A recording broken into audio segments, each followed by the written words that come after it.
قوتابیانی خۆشەویست هەر جاری ڤیددیۆیەکدا دەبەزێنین لەسەر بابەتێکی پۆلی 12 ئینشاءڵڵا ئەم جاریان بابەتی پاسیف دادەبەزێنین. That go with that video and then return to this one to learn the passive voice with me. By the end of this lesson, you'll have a good understanding of when to use the passive voice and how to formulate passive sentences. Right then, when you're ready, we can begin.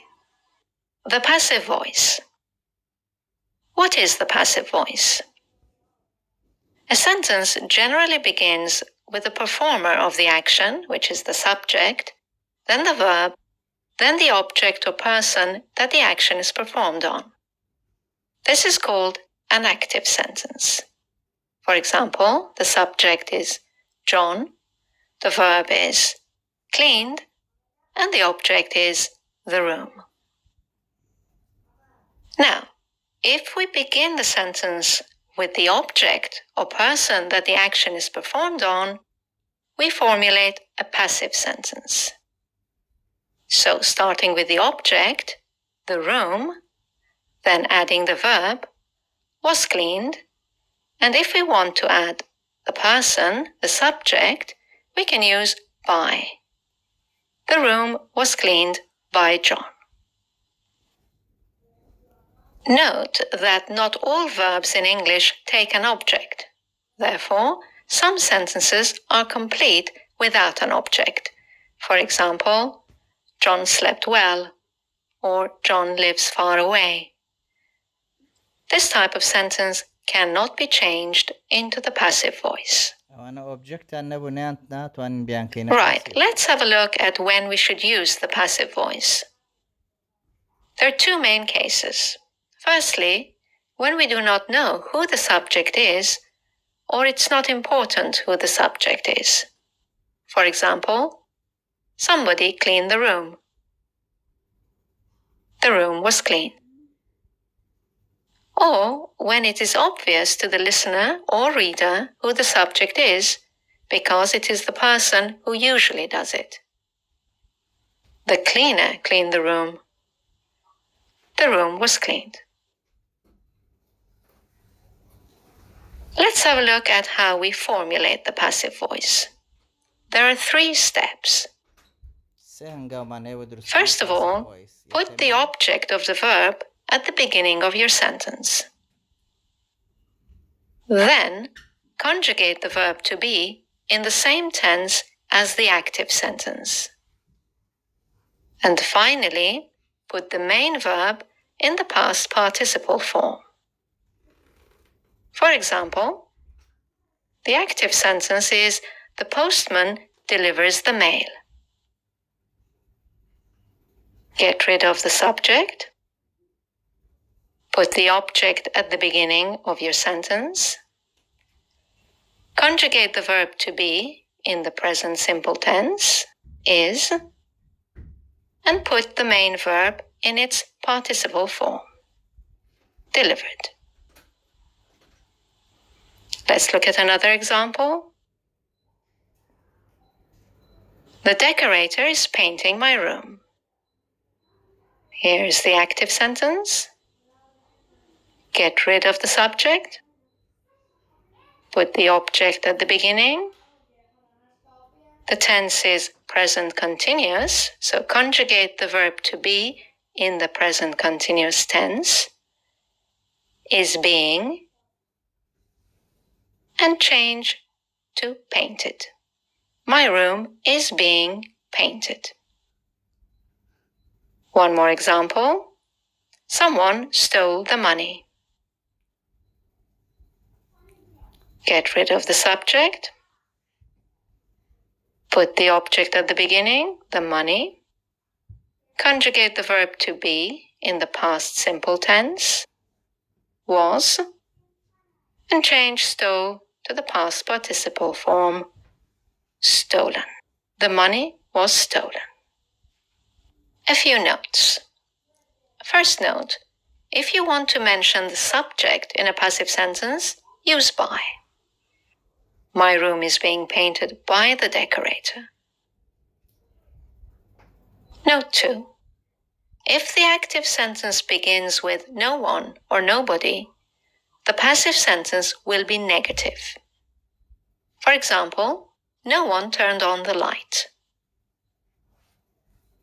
The light was not turned on. And the final note, if there is a preposition between the verb and the object, the preposition will remain after the verb.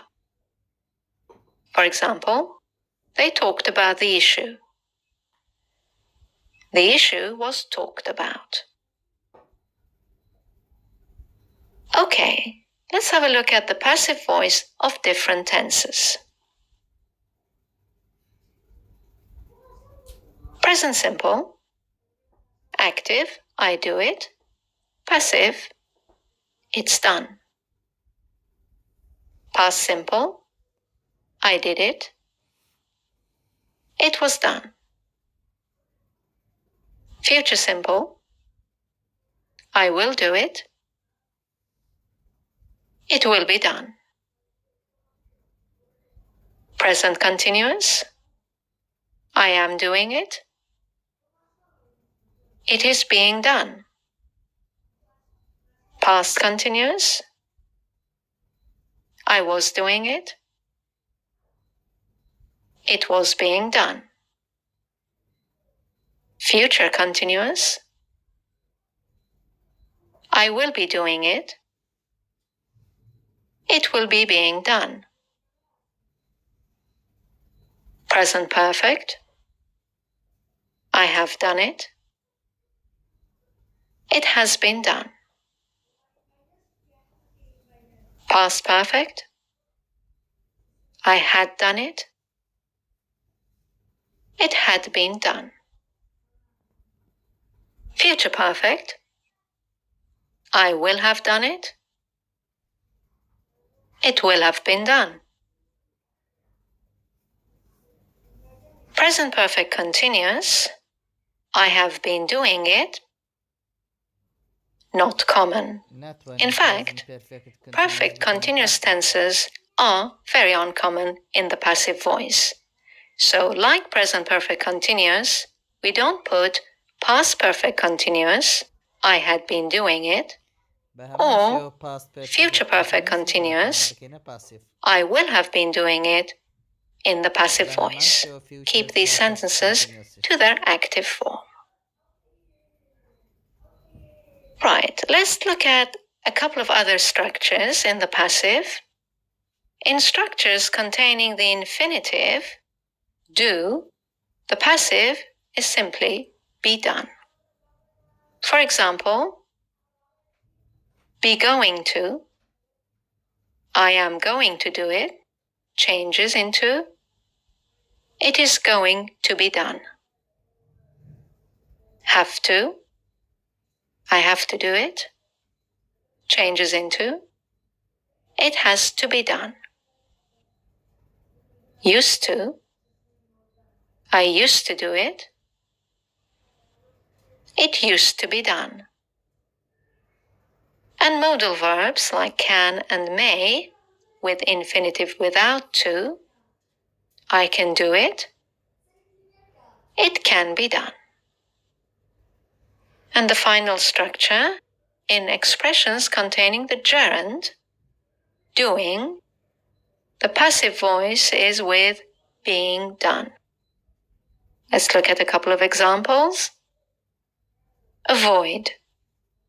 I avoid seeing him. The passive form would be, he avoids being seen. Or, with the expression I don't mind, in the active form, I don't mind teaching her.